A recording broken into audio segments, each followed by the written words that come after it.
As crianças, por semana, por mês, nascem com peso adequado ou com baixo peso? Será que as nossas gestantes, elas têm anemia? Será que elas têm algum problema nutricional? Então, se vocês observarem, eu destaquei algumas palavras que eu gostaria ou frases, né, que eu gostaria de ainda refletir com vocês. A primeira é a questão dos dados do prontuário. Vejam que essa pessoa, esse pesquisador, ele fez a pesquisa baseado nas informações encontradas em um determinado no prontuário da unidade de saúde. Ou seja, muitas informações vocês podem obter a partir do prontuário e a partir da consolidação desses dados, você pode ter uma informação valiosa, principalmente para o planejamento das suas ações.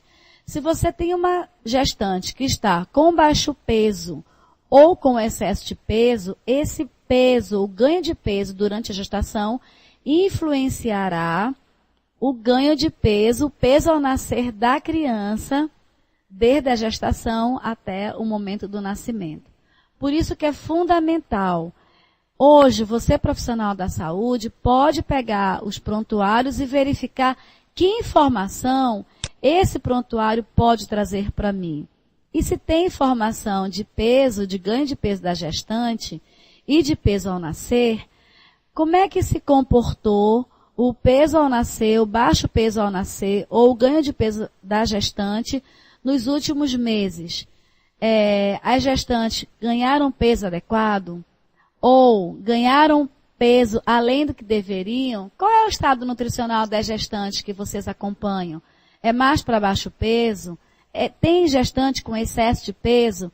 Então, a primeira questão que eu estou destacando é a questão da informação que está no prontuário, que nós coletamos de forma rotineira, mas infelizmente muitas vezes nós não observamos essa informação para o planejamento das nossas ações e principalmente identificar pessoas em risco nutricional.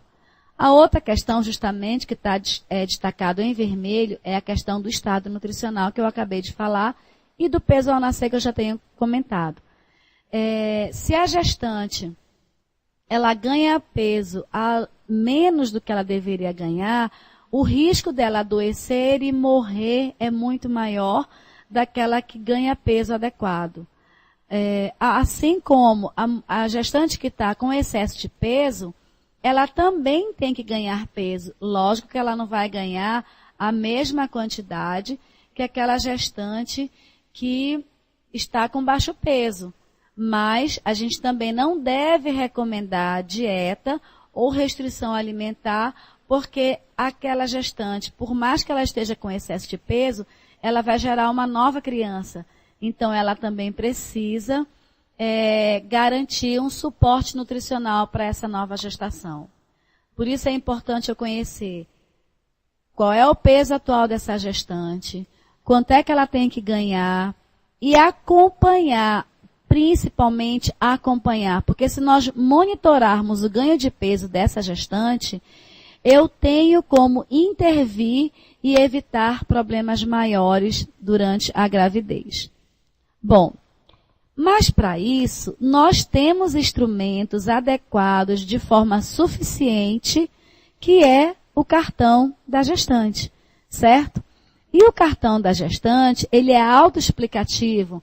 Observem que o cartão, ele sinaliza quando a gestante está com muito baixo peso, né? Aqui no caso, ganho de peso, ou quando ela está com peso além do que deveria ganhar.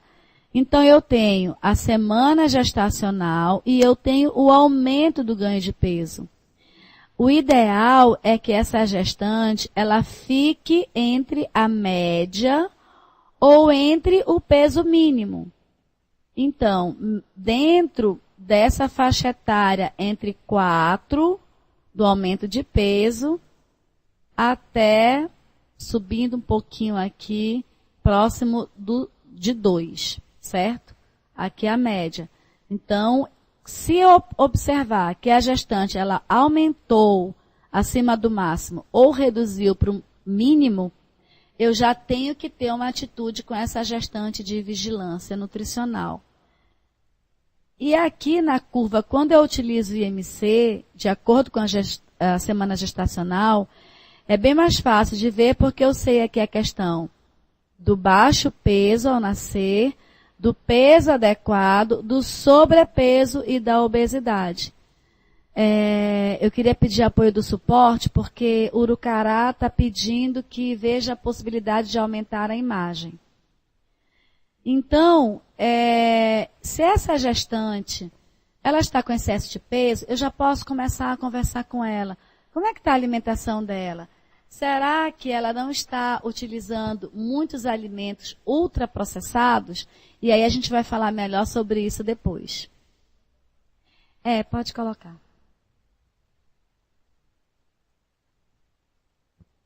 Então, vamos melhorar a imagem, conforme foi solicitado.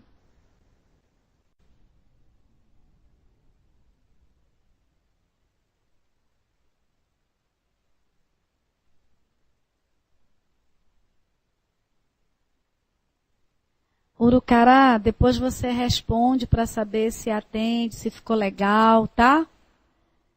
Bom, então vejam que é possível eu acompanhar, intervir, conversar com essa gestante para evitar sérios problemas, tanto para a criança como para a gestante. Inclusive, por exemplo, eclâmpsia, porque vai aumentar a pressão, a questão do diabetes gestacional. Então, tudo isso é possível evitar.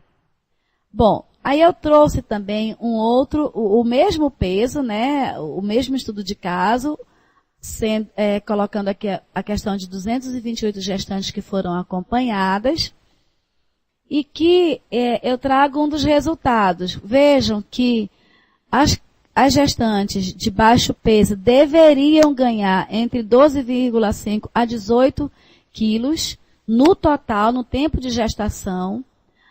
A gestante adequada, ela tem que ganhar em torno de 11,5 a 16 quilos.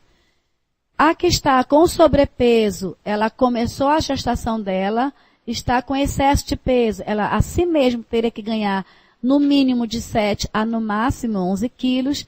E a obesidade, ela tem que ganhar no mínimo 7 quilos. Então, quando a mulher, ela não ganha nem o mínimo, ela pode prejudicar o pleno crescimento e desenvolvimento dessa criança. Lembrando da questão da obesidade, que a mulher, às vezes, existem algumas recomendações. Não, eu tenho que comer por 2, eu tenho que comer mais. Não. Se eu já tenho excesso de peso, eu tenho que controlar essa minha alimentação para evitar um problema, principalmente para a gestante e para a criança. E aí eu trouxe um dado sobre a prevalência de anemia em mulheres indígenas grávidas e não grávidas, segundo macro-região. Esse é um dado do Inquérito Nacional de Saúde e Nutrição dos Povos Indígenas no Brasil, 2008-2009. Então vejam aqui que eu tenho anemia em mulheres não grávidas e mulheres, aliás, essa aqui não está grávida, e anemia em mulheres grávidas, todas são indígenas, de acordo com a região. Observem que a região norte, independente de estar grávida ou não, é a região que apresenta a maior prevalência de anemia. Agora imagina essa mulher que está grávida, anêmica, como é que ela vai gerar uma criança sem anemia? Por isso é importante nós conhecermos, monitorarmos o estado nutricional dessa gestante. Temos que ter muito cuidado também quando nós vamos resolver a questão da anemia. Por exemplo, tem muita gente que recomenda açaí para tratar anemia. Hoje já está provado que o açaí, além de ter uma quantidade de ferro muito pequena, esse ferro, ele não é biodisponível. Então, açaí não trata, não cura anemia, certo? Ele é calórico. Se eu tenho uma gestante com baixo peso, eu posso recomendar o consumo de açaí, mas com moderação, porque o açaí tem muita fibra. E aí a mulher ela pode ter até um desarranjo, né? Então vejam que apesar de eu achar ou imaginar que eu não tenho anemia, o inquérito ele traz a questão da anemia na mulher indígena, independente da gravidez ou não. Quando a gente pensa em estado nutricional da criança, que ela é uma consequência do estado nutricional da mulher gestante, observem aqui que o déficit de peso, ele é pequeno. Isso aqui, o dado da pesquisa nacional, tá? A altura, um déficit de altura é 6,8. Excesso de peso, 7,4. Deficiência de vitaminados é 7,4. E anemia, 20,9. Isso é um dado do Brasil. Isso é só para vocês perceberem que no nosso estado o desafio é bem maior do que nos outros estados. Como é que eu sei disso? Então, eu tenho aqui um relatório sobre grupos e territórios vulneráveis em segurança alimentar e nutricional. E observem aí como é que está o nosso estado. Isso aqui é o dado de 2014. Então, no Amazonas, quem já está se enxergando se está vermelho ou amarelo ou laranja. Claro que vermelho é uma situação crítica. Então, nós temos um desafio muito grande em relação à insegurança alimentar e nutricional. O que é uma insegurança alimentar e nutricional? É a falta do alimento, é uma água contaminada, é um lixo inadequado, porque às vezes nós simplesmente jogamos o lixo, nós não reutilizamos, nós contaminamos o meio ambiente através do lixo que deveria ser não reaproveitado, mas esqueci a palavra. O lixo, o plástico, por exemplo, reciclado. A Débora acabou de me ajudar. Eu olhei para o lado dela, o lixo reciclado, por exemplo, às vezes a gente contamina o rio com plástico, né? Então, a insegurança alimentar e nutricional, ela perpassa todo esse processo da produção, do acesso, do armazenamento, da manipulação, até o consumo. E principalmente a questão dos alimentos que nós chamamos ultraprocessados, que são ricos em gordura, em açúcar e que infelizmente não favorecem uma alimentação saudável, e sim uma alimentação inadequada. Quando a gente tira um retrato só da região norte, em relação à vulnerabilidade à desnutrição, a gente percebe realmente que nós temos um grande desafio no nosso estado.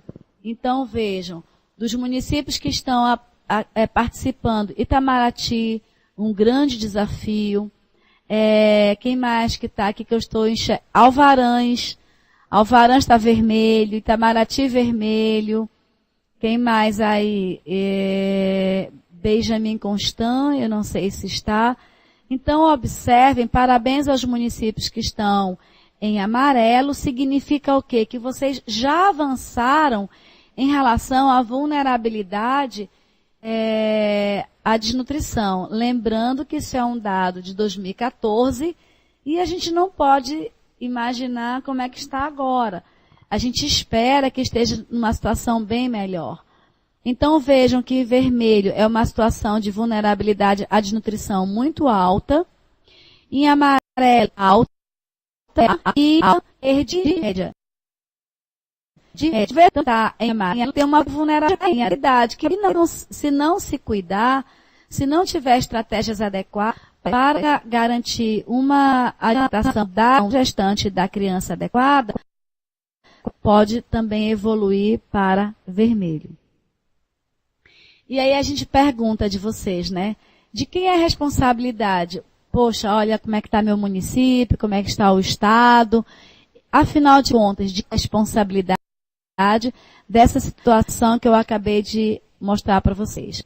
Então, outro estudo, ele aplicou um questionário do tipo certo e errado para as gestantes atendidas no Programa Estratégia Saúde da Família, contendo questões de noções básicas de alimentação saudável, aleitamento materno e alimentação infantil. Entre 22,3 encontraram-se entre 14 e 19 anos. Então, a gente destaca a questão da desnutrição na adolescência. Agora, imagina, adolescente com baixo peso porque não quer ganhar peso. Isso começa a ser um problema. 24,2% dessas gestantes, elas estavam entre 20 e 24 anos. 25,5% estavam entre 25 e 29 anos. E 19,7% encontravam-se entre 30 e 34 anos. Das 157 gestantes que participaram dessa pesquisa, 135 realizaram pré-natal.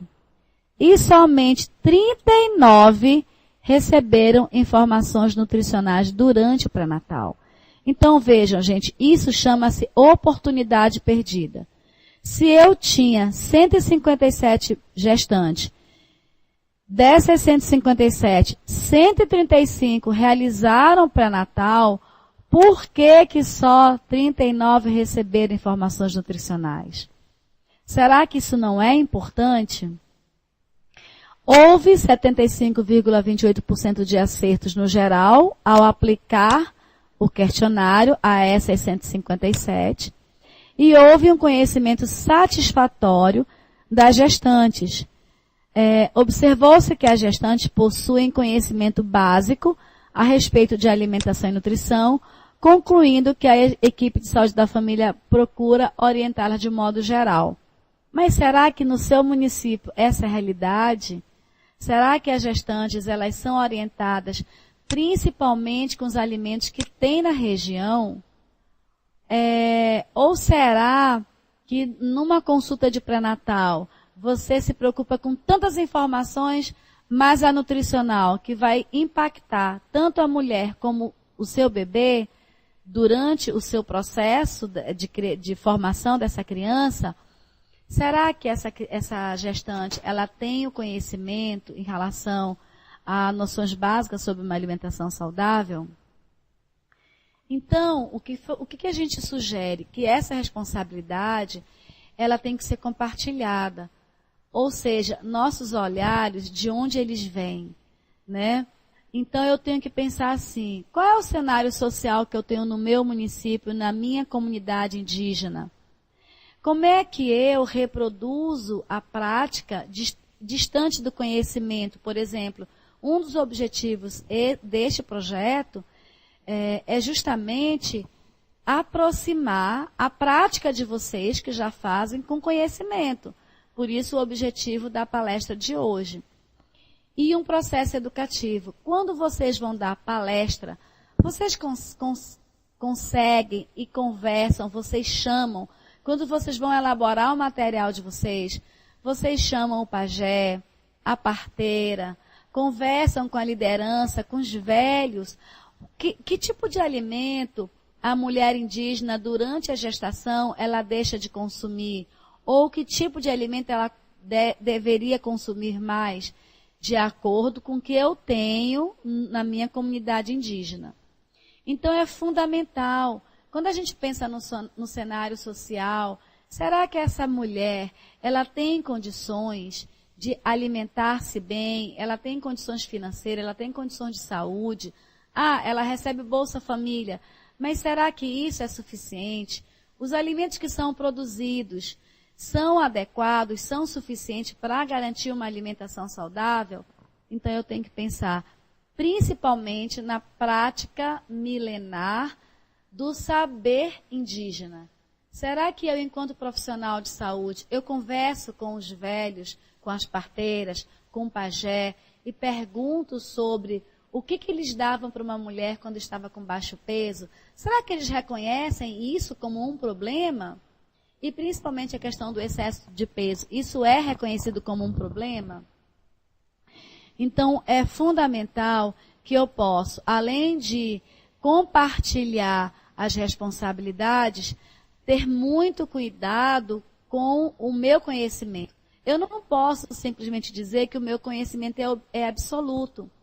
Eu preciso também saber o conhecimento do outro e com essa troca de saberes, aumentar inclusive o meu conhecimento enquanto profissional.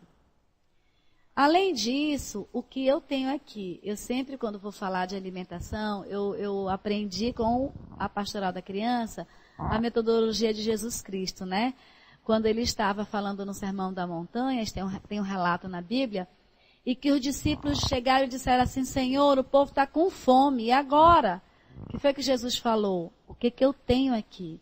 Então, às vezes a gente acha que para ter uma alimentação saudável, eu preciso ter tomate, alface, cenoura, beterraba, mas e os alimentos regionais? Será que eu estou utilizando os alimentos regionais? Será que eu não podia, em vez de usar a cenoura, usar o girimum, que muitas vezes ele faz lama no nosso município, na minha comunidade indígena, o camu-camu, o araçaboi, dentre outros frutos que às vezes nem a gente mesmo, como profissional nutricionista, sabe que existe, né? A própria castanha, a sorva, leite de sorva, sapota, e aí vai, né, gente? Por isso que é fundamental eu resgatar saberes e práticas indígenas. Por exemplo, quantas preparações eu consigo fazer com a banana, a própria mandioca, a própria farinha, né, o beiju, que muitas vezes se faz. Será que eu não posso fazer uma farinha daquela pupunha que eu não gostei, porque a gente sabe que pupunha tem sabores diferentes. Então eu faria uma farinha da pupunha, misturaria na farinha da mandioca e faria um beiju. Olha que coisa gostosa, né, gente? Então eu preciso resgatar com os indígenas saberes e práticas indígenas. E quando eu penso em material de apoio, qual é o material que eu tenho? Eu tenho um material que foi elaborado lá no Rio Grande do Sul. Mas é a realidade do Amazonas? Quando os indígenas têm um material de apoio, eles se enxergam.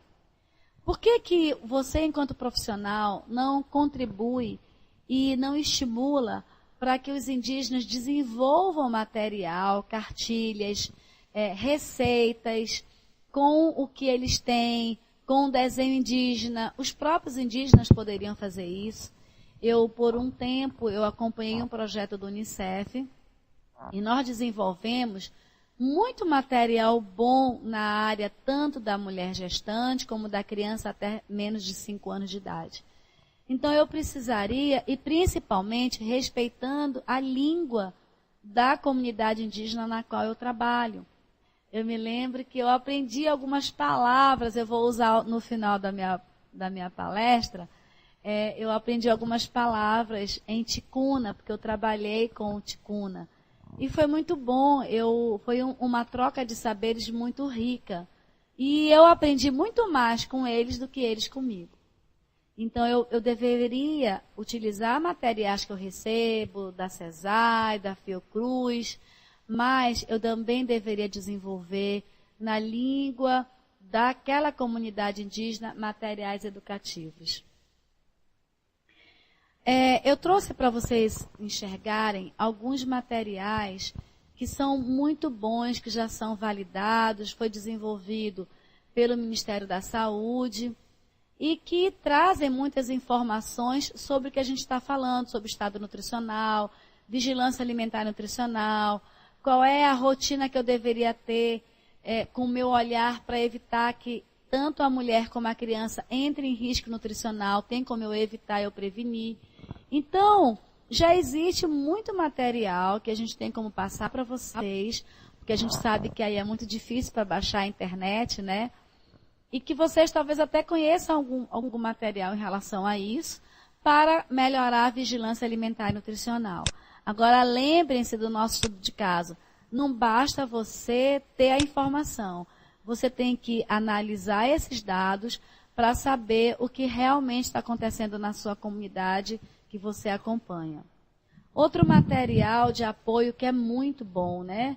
Nós temos aí a rede Amamenta Alimenta, receitas regionais, quer dizer, é fundamental o aleitamento materno exclusivo até 6 meses de idade. E quando for introduzir alimentos, introduzir o que tem. Por exemplo, se alguém me perguntasse, olha, uma criança pode tomar açaí? Pode, mas qual é o cuidado que tem que ter, que esse é o problema. E aí eu prefiro não recomendar quando eu não tenho certeza do quê? Qual é a água que é feito esse açaí?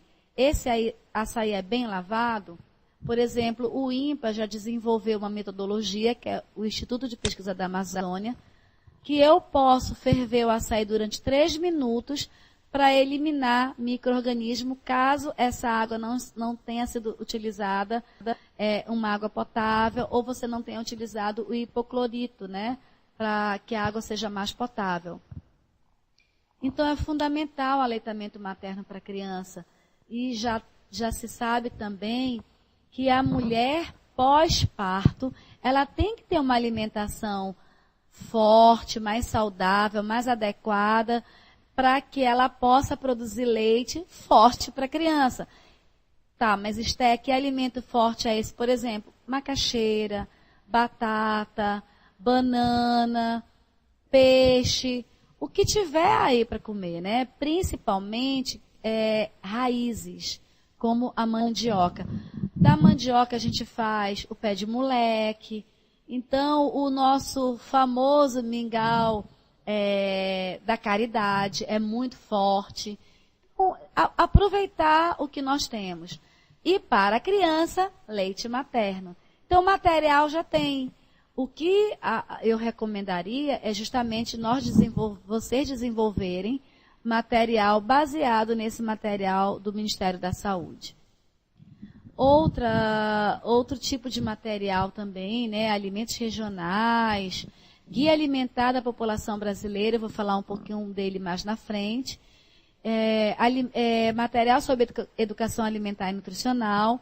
Então, em relação ao material de apoio, existe bastante. O que nós precisamos realmente é adaptá-los à cultura, à língua de cada comunidade indígena. E quando a gente fala de alimentos regionais, nossa, existe uma gama de alimentos regionais, né? E a natureza ela é perfeita, porque cada alimento ele tem a sua época.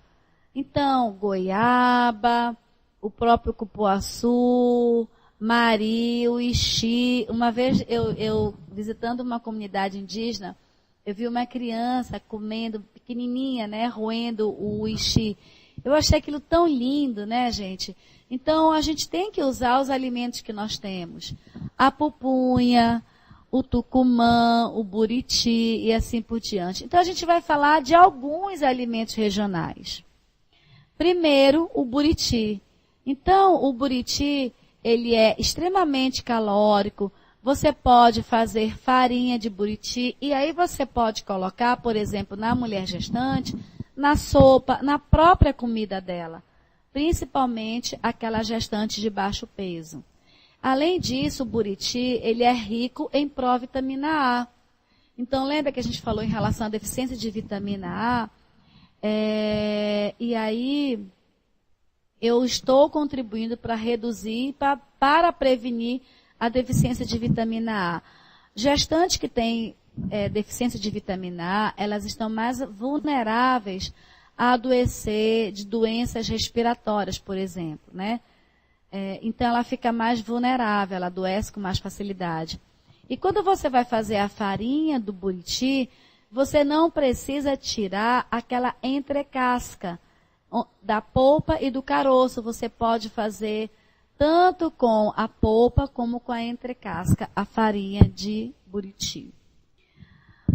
A mesma coisa também é que nós temos o cubiu, o camu-camu. Desculpa, gente. Agora não, eu acho que esse é o até eu já tô esse é o cubiu, que ele é, não, desculpa, gente, é o camu-camu, esse é o camu-camu. Porque ele é vermelhinho, né? E por que eu estou sabendo que é o camu-camu? Pela quantidade de vitamina C. Na outra vez, a gente teve interação e eu não estou escutando ninguém falar nada. Se alguém lembra aí, puder me ajudar, por favor, se é o camu-camu ou o cubil, mas a Débora que já está me ajudando aqui, que agora até eu me confundi, tá? Eu acho que é o cubil. Não, camu-camu, enfim. De qualquer forma, essa frutinha é riquíssima em vitamina C. Você pode fazer suco. Você pode fazer camu-camu. Ai, obrigada, Débora. Então é isso mesmo, é o camu-camu, tá, gente? O cubil vem depois. Então você pode fazer suco, e o suco do camu-camu, vocês sabem, não sei quem já tomou, ele é muito forte, né? Ele é extremamente forte, bem azedinho, eu gosto, eu sou suspeita. Mas você também pode fazer a geleia.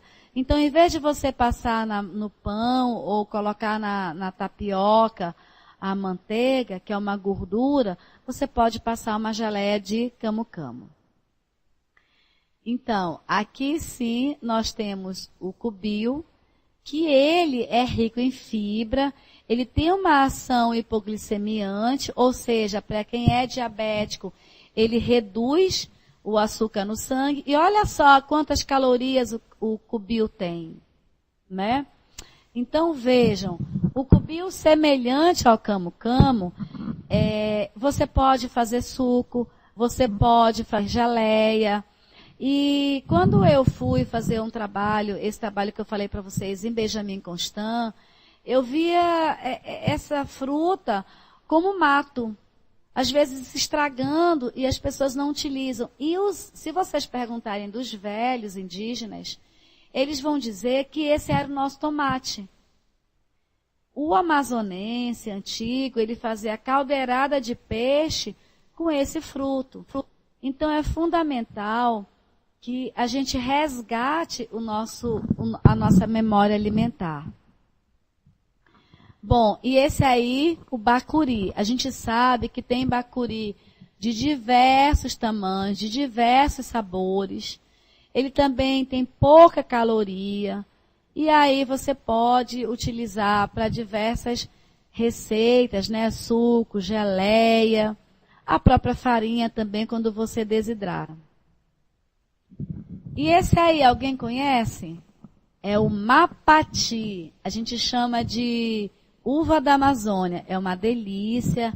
Olha como o valor calórico dele também é baixinho. Então é fundamental que a gente utilize os alimentos regionais. Bom, aqui nós temos o cajá, em alguns locais chama-se taperebá, e aqui o famoso cupuaçu, né? Então vejam a quantidade de carboidrato que o cupuaçu tem. Ele é bem baixo em calorias, assim como o cajá ou taperebá. Muito bom o suco. O cupuaçu, a gente já sabe as diversas receitas que a gente consegue fazer a partir do cupuaçu. E o taperebá também, né, gente? Um sorvete de taperebá, suco de taperebá, enfim. A nossa banana pacovan, a famosa banana pacovan, que também você pode fazer várias preparações. Cuidado com o valor calórico. Por isso que a gente recomenda que se use banana cozida, não frita ou assada. Uma vez também eu vi numa comunidade indígena, tudo isso que eu estou falando é de Benjamin Constant, os indígenas estavam almoçando peixe assado e banana assada também. Então dá uma água na boca quando a gente vê isso, né? O açaí, que também é um outro fruto extremamente famoso, mas olhem aqui as calorias do açaí, extremamente calórico, muito cuidado. Ele tem que ser muito bem higienizado em função do barbeiro, não só do barbeiro como de outros insetos. Então, a água que vai ser feita, o açaí, tem que ser uma água que ou você ferve, ou você coloca o hipoclorito, né? Porque não pode ser uma água contaminada. Bacaba, a gente fala muito do açaí, né, gente? Mas bacaba e patauá são parentes do açaí. Então, eu não preciso só tomar o açaí, eu também posso usar a bacaba. Mas lembre-se também do valor calórico. Além disso, eu posso desenvolver diversas preparações a partir desses alimentos. Por exemplo, a pupunha. Eu posso fazer um pudim, eu posso fazer bolo, eu posso fazer farinha, eu posso fazer geleia, eu posso ter o palmito da pupunha. Eu não sei se vocês estão conseguindo enxergar isso. Sabe assim quando você faz uma festa, que você faz aqueles pães para entrada, uns canapés, a gente chama de canapé, né? Então, você pode fazer canapé com pupunha, tá? Então, a pupunha, você pode fazer pão de pupunha. Olha, você tem muita coisa que você pode fazer a partir da pupunha. Bom, e aí, gente, nós temos uma rede de apoio. Vocês não estão só. Por exemplo, hoje a Fiocruz, neste projeto, se aproxima de vocês. Nós temos o desafio, enquanto rede de atenção à saúde, nos agravos externos, por exemplo, acidente de moto, caiu do barco, as doenças infecciosas e desnutrição e a doença como obesidade. Aí eu tenho como atenção, a atenção básica, que é o que a saúde indígena faz, atenção especializada e hospitalar, o município faz. E aí, no caso, a Fiocruz, ela entra aqui, ó, nessa rede de apoio. Essa palestra que vocês estão tendo, justamente, é para que vocês possam conhecer a rede e saber como é que eu vou utilizá-la, em que momento, quem pode me ajudar em quê. E nessa nossa conversa, ela já é justamente para atender os desafios do Sistema Único de Saúde, que é a complexidade de garantir o direito à saúde da gestante e da criança. Então é fundamental eu saber quem são meus parceiros, quem é a minha rede de apoio, com quem eu posso contar. Eu preciso de uma estratégia mais efetiva para a minha realidade, com quem eu vou conversar. Então é fundamental que eu conheça essa minha rede de apoio. Mais uma vez, falando dos programas, nós já falamos, mas eu voltei, porque eu queria falar um pouco do guia. O guia alimentar, ele traz muito claro a questão dos alimentos que são mais saudáveis para a saúde de acordo com o processamento. Então, melhor é eu comer o alimento ou fazer um processamento que eu não vou ter muita perda de nutriente. Por exemplo, eu como a manga ou um suco daquela manga. Quando eu faço um suco, eu não perco muito nutriente. Mas quando eu tenho aquele pozinho, sabor suco, que se vende, ali eu não tenho manga nenhuma. Como diz uma amiga minha, só tem a lembrança da manga.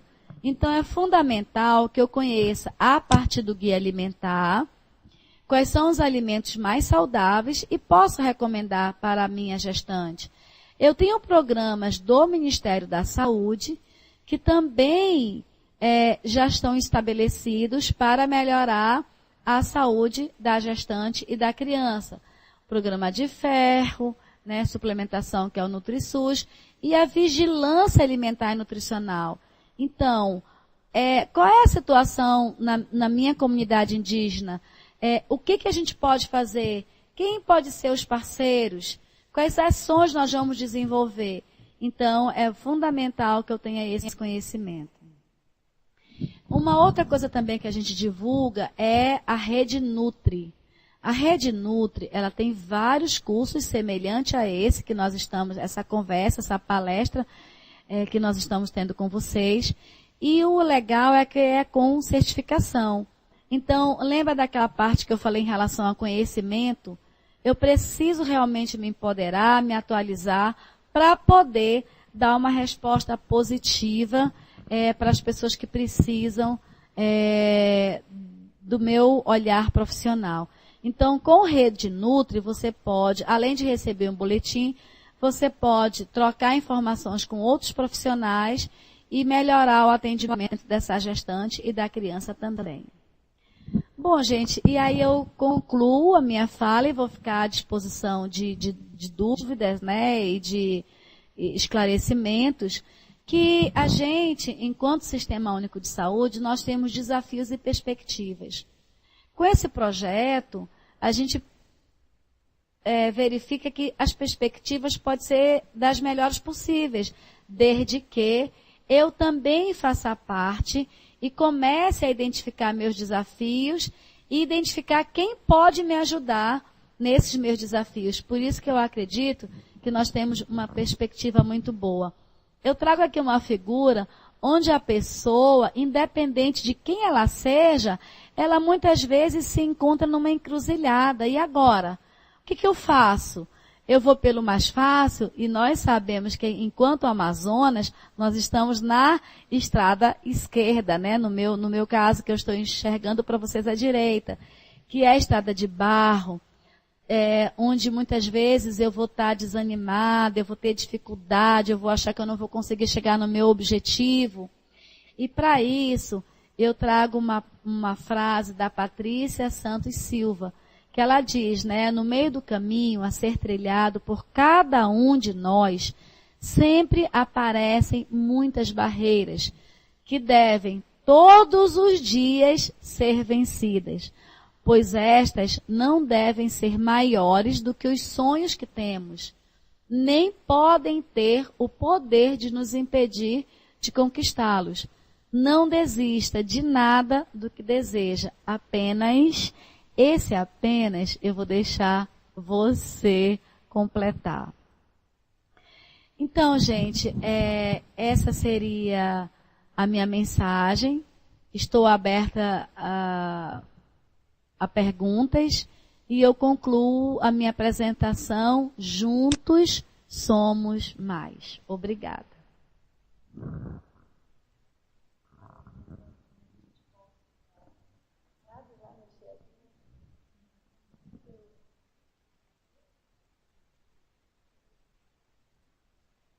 Pronto, agora tem a Débora aqui ajudando. E aí eu queria saber se alguém tem alguma pergunta.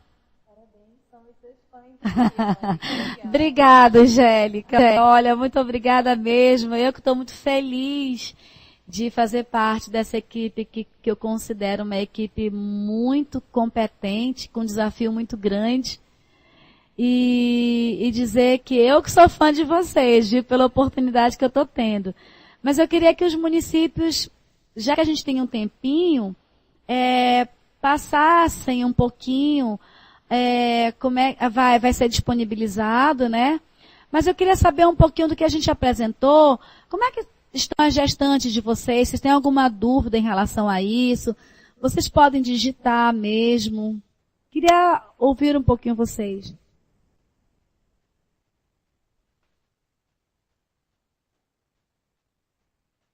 Todo o material, ele vai ser disponibilizado por e-mail, tá? Não só a minha apresentação, mas também um material de apoio, como eu falei para vocês, fazendo talvez o que vocês estavam esperando, tá? Mas o que a gente vai dar para a gestante? Então, eu vou estar sempre à disposição de vocês.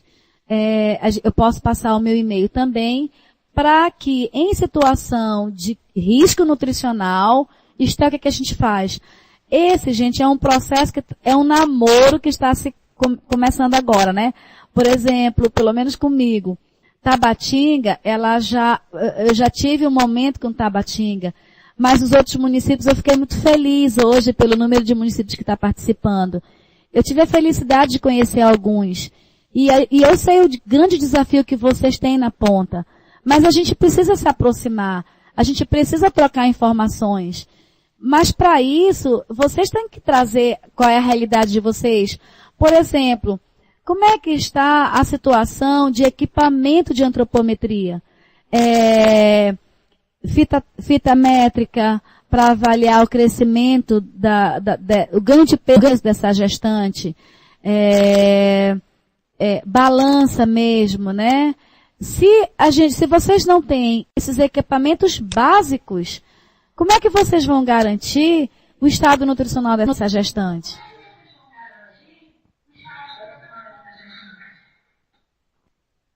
Agora eu escutei.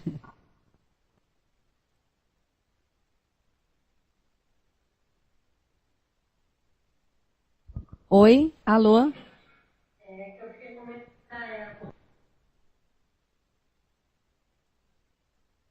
Pode falar.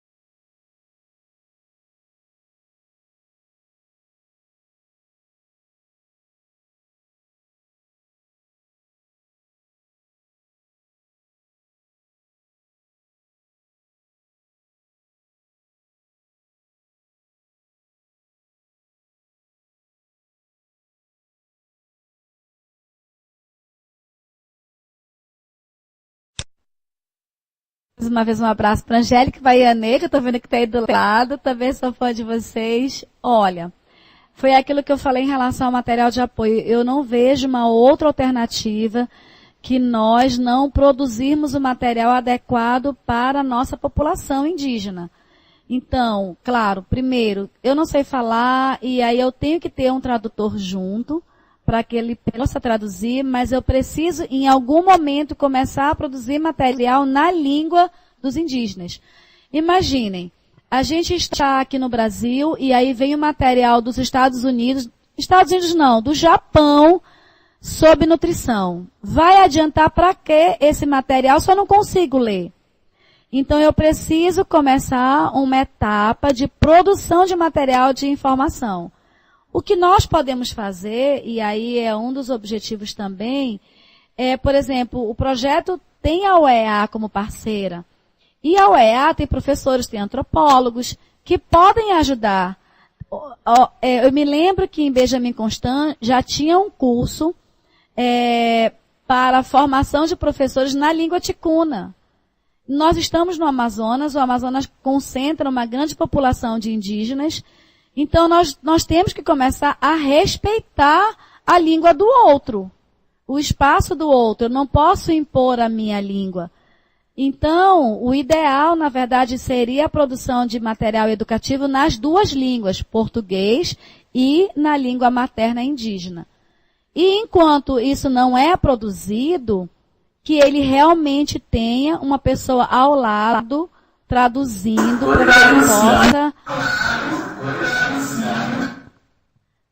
para que ele possa falar na língua do indígena.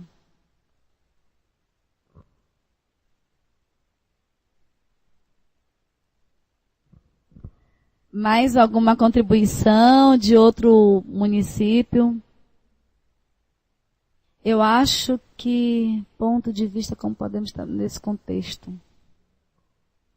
Eu não entendi aqui essa frase que está aqui embaixo, quem que mandou?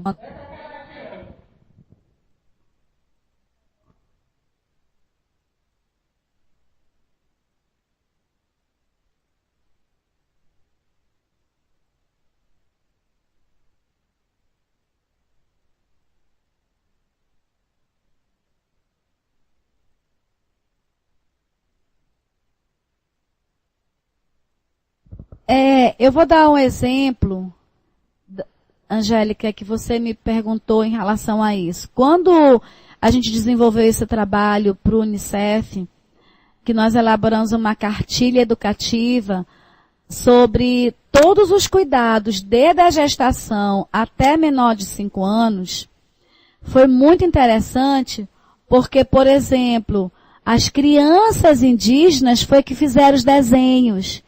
E os professores foi que escreveram o texto, entendeu? E depois isso foi avaliado pelas parteiras, pelos pajés, e foi muito elogiado o trabalho. Então eu vejo que o caminho é esse. Aí tem que ter material, né? E as universidades, elas podem contribuir com isso. E hoje nós temos o FAM, o EA e a Fiocruz aqui nos ajudando, né? Então, eu acho que esse que é o caminho.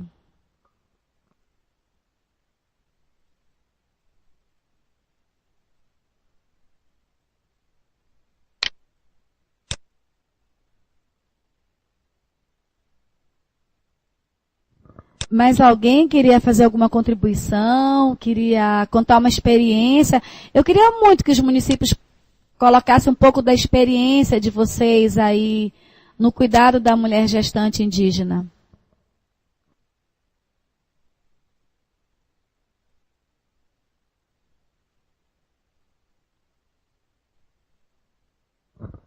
Como ninguém se habilita, eu vou pedir, cadê Benjamin Constant? Falei muito de Benjamin Constant. Vocês estão me escutando?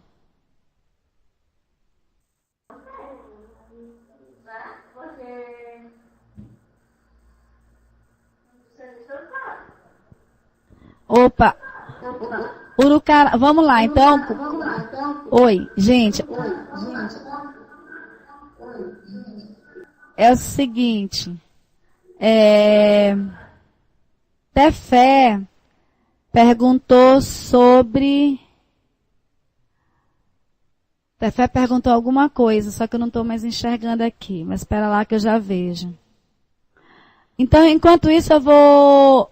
Urucará está sem imagem. Alguém me escuta?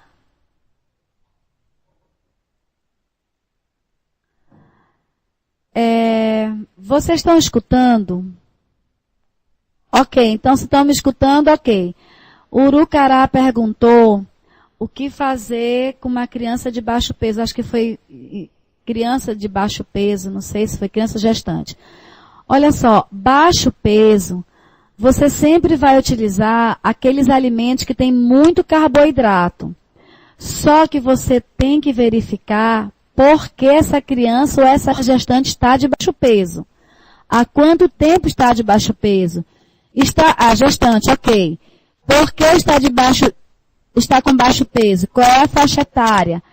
Se ela está ganhando peso, quanto que ela está ganhando de peso? Se é nos 3 primeiros meses, é esperado que ela perca peso, porque ela tem toda aquela adaptação do organismo para a gestação.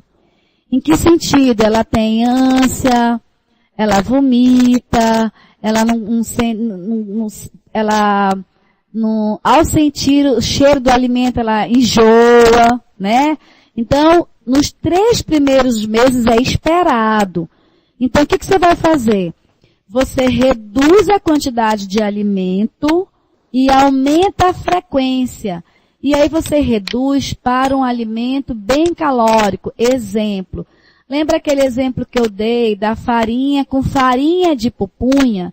E aí você pode perguntar assim, como é que eu faço a farinha de pupunha? Aí a gente pode mandar essa informação depois, tá? Eu posso conversar com a Angélica para a gente trazer a pesquisadora do INPA para ensinar vocês a fazer farinha de pupunha, sem problema nenhum. Mas em farinha de pupunha, eu pego a pupunha cozida e eu esfarelo mesmo ela, misturo com uma sopa, com a própria farinha, que as pessoas comem muita farinha, e aí eu vou dar para essa gestante, porque a pupunha ela é calórica, o tucumã é calórico, mas eu não vou dar em muita quantidade, porque de repente essa gestante não está com fome. Tem que primeiro saber o que está acontecendo, por que ela está com baixo peso. Está com baixo peso porque não tem o que comer? Está com baixo, e assim mesmo, não tem que comer, vai comprar o quê? Também não pode comprar qualquer coisa. Tem que avaliar. E aí, eu me comprometo com vocês a orientar vocês por e-mail, em relação ao que fazer. Mas primeiro tem que saber por que ela está com baixo peso, tá? Bom, é justamente o que Alvaran está me trazendo, a questão do ultraprocessado. E aí, gente, se vocês tiverem oportunidade e todo o material que vocês precisarem, a gente está à disposição para mandar para vocês. Tem um filme que fala muito sobre isso, que é o filme Muito Além do Peso. Se vocês tiverem dificuldade para baixar esse filme pelo YouTube, a gente pode baixar o filme e mandar já o filme para vocês. E aí vocês têm que fazer, assim como a gente está fazendo esse momento de conversa com vocês podem fazer um momento de conversa com a comunidade indígena, principalmente lideranças. E aí vocês passam o filme para as pessoas enxergarem o que às vezes a gente não enxerga. Ora, se até o não indígena come o ultraprocessado, porque é mais barato, porque está pronto, porque é gostoso, por que eu não posso comer, entendeu? Então, eu acho que valeria a pena fazer um momento de você passa o filme, mostra o problema da obesidade, certo? E também do baixo peso. E aí sim, trabalhar esse tema. Eu acho que eu recomendaria, porque você sabe que um trabalho de educação alimentar e nutricional, ele é para médio, longo prazo. Então, eu recomendaria a produção, primeiro, o que eles comiam, como eles comiam, como eles conservavam. Depois, produção de material educativo. E também o filme Muito Além do Peso, que ele traz essa temática muito boa de insegurança alimentar e nutricional. Porque a gente pensa que insegurança alimentar e nutricional é só desnutrição. Excesso de peso também tá? E então, quem me perguntou sobre a gestante, o que faz, eu preciso de mais informações sobre por que ela está com baixo peso. Geralmente, se fosse criança, eu ia perguntar, tem diarreia frequente? Se está comendo o quê? Né? Se for adolescente, aí é uma situação mais complicada, porque a adolescente ela não quer ganhar peso para não perder aquela ideia do peso bonito, né, magro, que é bonito.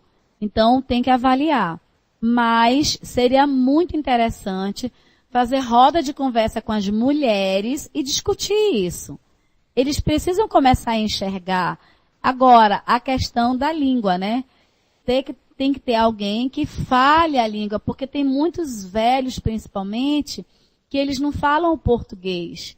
E eles não são obrigados, né, gente? Como eu estava falando em relação, eu não sou obrigada a falar japonês.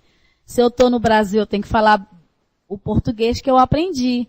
E eles estão na terra deles, com a língua deles. Então, a gente é que tem que aprender a se comunicar com eles, tá? Então, essa é a minha recomendação. Mas a gente pode... Desculpa. Tem um material que eu estou passando para vocês. E a gente pode trocar experiências em relação a isso. Essas mulheres gestantes acima de 50 anos que tem que ser muito bem monitoradas, porque elas já podem ter diabetes, pressão alta, e isso pode ser um complicador para a vida delas. Então, se alguém tem mais alguma contribuição, pode digitar. Eu tenho uma pergunta para os municípios. Todos vocês têm a caderneta da gestante? Pode fazer, Tefé, a pergunta, por favor.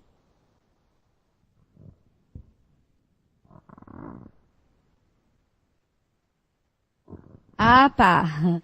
Obrigada, Tefé. Um abraço. Tefé é terra da minha mãe, viu? Alto Solimões, Tabatinga, estou à disposição. Pode fazer pergunta.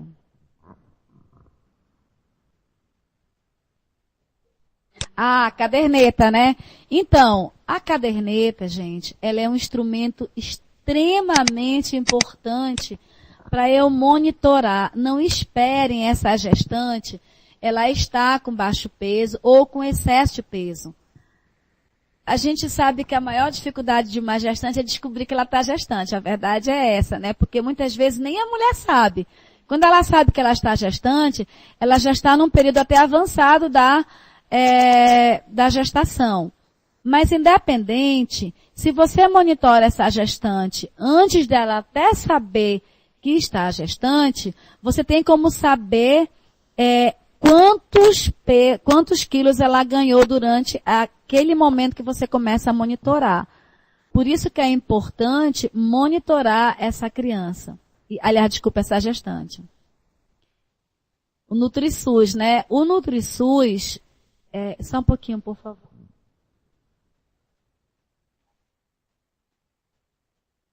O NutriSUS, ele é um programa que foi desenvolvido pelo Ministério da Saúde. Inicialmente, ele não era para todo mundo, mas eu posso também me comprometer e verificar por que vocês não estão recebendo. A adesão era feita a partir da CESAI e do município. Eu posso me informar melhor e passar para vocês, tá? Alvaran está me dizendo que utiliza o cartão da gestante, que vieram poucas cadernetas. A gente também pode verificar essa situação, por que veio pouco, tá? O DICEI também, olha, viu, isso que a gente estava falando em relação às potencialidades. O que o DICEI de Tabatinga fez? Fez parceria e enviou 2.500 cadernetas. E isso é muito bom. A rede Amamenta Alimenta. Eu vou verificar, tá, Alvarães, como é que vocês podem aderir. Angélica, eu acho que a gente podia pensar num treinamento da rede Amamenta Alimenta, online mesmo, que aí a gente vai estreitando os nossos laços e implementando aos pouquinhos essas estratégias que vai ajudar muitos municípios. A Sandra Cavalcante, ela é da Suzan, eu posso verificar com ela se tem suficiente, porque assim, gente, vocês sabem que a atenção básica do estado, do município, é de responsabilidade da prefeitura. E a atenção básica da saúde indígena é responsabilidade da CESAI. E o DICEI que faz essa interlocução, CESAI e município. Então, a Sandra Cavalcante, ela é do Estado e ela faz a interlocução com os municípios. Eu realmente não sei dizer se a CESAI passa direto as cadernetas para os DICEI ou se é a Sandra. Mas eu vou verificar isso. E o que a CESAI falou em relação às cadernetas, Tabatinga? Eu estou falando Tabatinga porque eu não sei quem que está falando comigo, né? Podia colocar o nome. Então o Ministério vai passar direto para vocês. Oi, Cristiane. Então o Ministério vai passar direto para o DICEI, né? As cadernetas. Foi isso que eu tinha entendido. Não vai passar. É a Sandra que passa para o DICEI.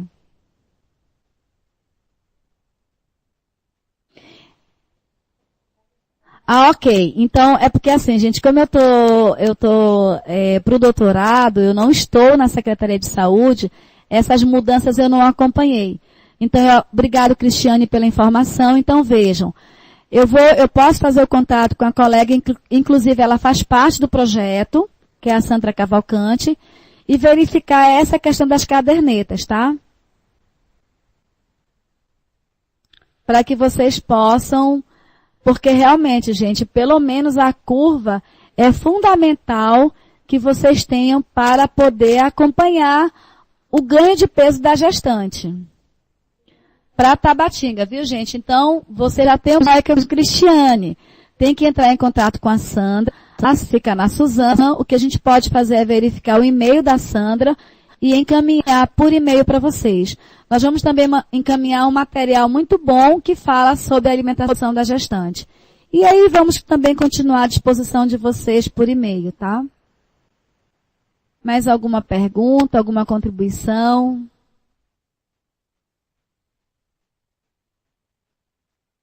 Angélica, mais alguma contribuição? Obrigada, querida. A Angélica é suspeita de falar, né? Mas o pior é que eu também sou fã dela, apesar da gente não se conhecer. Porque a Angélica, ela me fez sonhar de novo. Eu estou estudando, como eu já falei para vocês, a desnutrição na região norte. E eu estou muito triste, porque a gente tem muitos alimentos ricos em proteína, em vitaminas e minerais, e a gente realmente precisa estreitar essa relação entre município, academia, entre todos os parceiros que podemos ter. E nós tivemos uma conversa muito boa, e eu estou vendo oportunidades que a gente pode realmente avançar e garantir que as crianças não venham a falecer, como muitas crianças, vocês que trabalham na saúde indígena, tem visto a questão de criança morrendo por desnutrição, né? E, infelizmente, as crianças indígenas são as que mais morrem por desnutrição. E eu não acredito que elas morrem porque elas querem, porque o pai e a mãe querem. A gente realmente precisa trocar experiência, informação, para que a gente possa dar uma dignidade melhor para essa criança.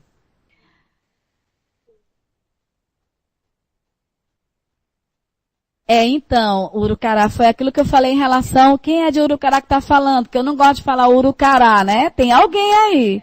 Então, essa gestante com excesso de peso, tem que avaliar, aí sim estaria bem relacionada à aliene, estaria bem relacionada aos ultraprocessados.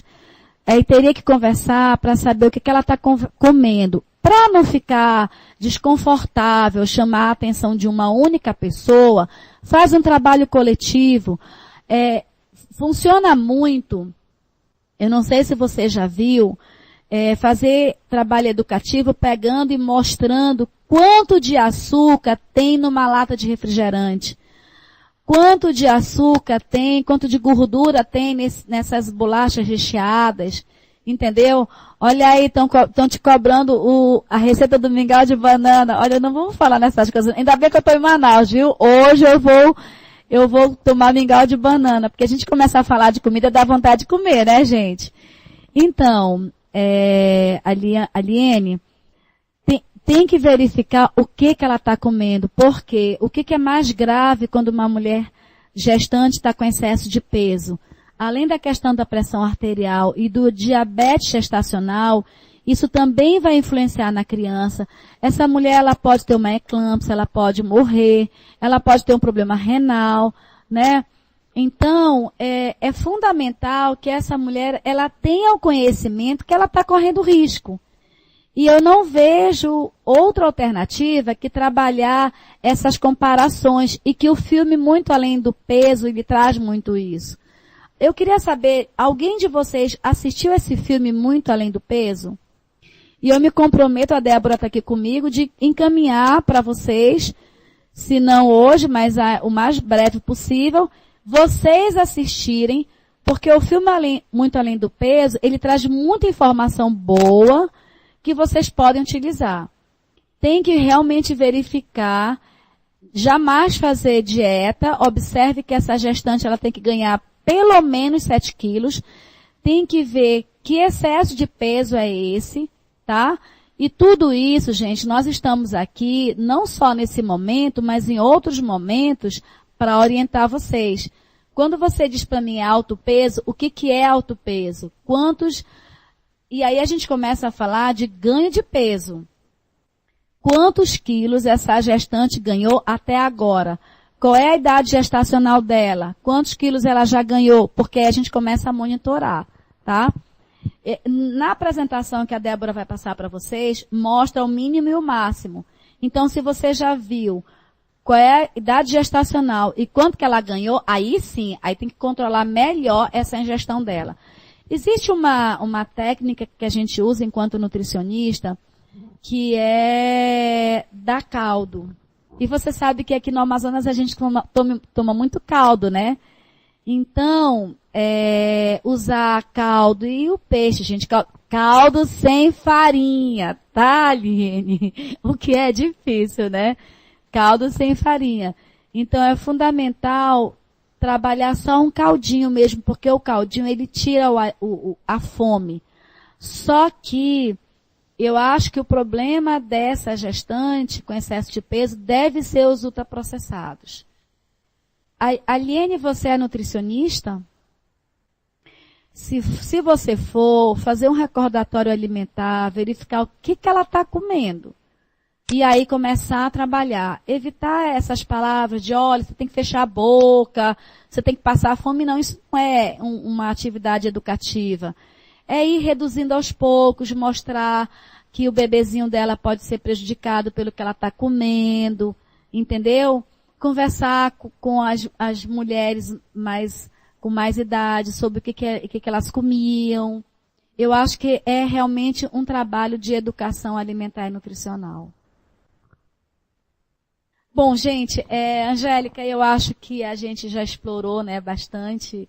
Eu agradeço muito, muito mesmo essa oportunidade. Eu estou à disposição por e-mail. A Débora vai passar todo o material para vocês. Desejar muita felicidade a todos. E eu vou terminar o meu contato com vocês falando obrigado em ticuna, moente.